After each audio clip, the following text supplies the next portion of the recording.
For most of us, these bizarre, otherworldly shapes are strangely beautiful. But the world's best aging researchers see something entirely different. They see the answer to possibly the most important and complex question of all time. Dr. Sinclair, as I look here, I'm seeing very cute little colored cubes.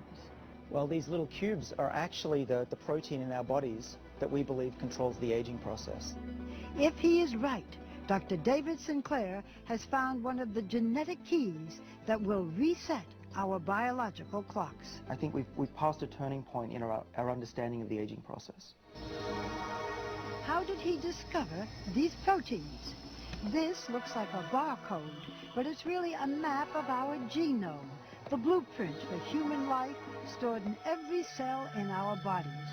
A few of these genes play a key role in the speed at which our cells age. Dr. Sinclair randomly tested tens of thousands of cells, searching for the chemical that would activate those genes. We found them by accident. We stumbled upon this molecule from red wine. And when I looked on the computer, what is this resveratrol, and found that it was in red wine, I almost fell off my chair. Because, of course, we all have heard that red wine is good for you. Just so happens, I have red wine. To your health. How much of this would I have to drink to really make a difference? Well, our experiments tell us probably about 1,000 bottles a day. So that was not the solution.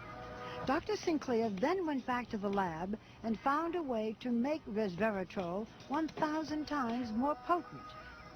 So what does it do in the body? Well, what we have discovered is that resveratrol works on a gene which is called SIRT1, and this is a gene that controls the aging process. Resveratrol seeks out that gene and switches it on. And with that gene activated in the mouse on the right by a high dose of resveratrol, she quickly turned into a mini Olympian, running twice as far as the untreated mouse on the left. And they were eating a high-fat diet, a fatty diet, and they lived just as long as a lean, healthy mouse, which means that they didn't get heart disease, cancer, even osteoporosis, and they lived 30% longer. Can you do this in humans? With the same exact gene. And we think that resveratrol could have similar benefits in people.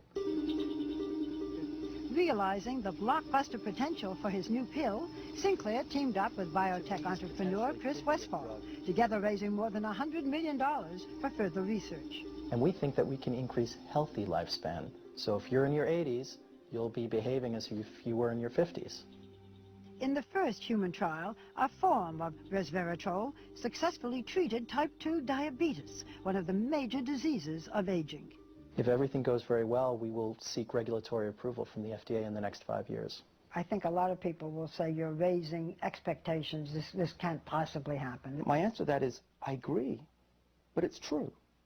What else can I say? Aging is really a set of diseases, and if we slow them down and cure them, people will live longer, healthier lives. And you're talking especially now about diabetes and Alzheimer's? So the major killers of Western society are exactly the diseases that should be able to be treated with the drugs we're developing. Well, you know what, Doctor?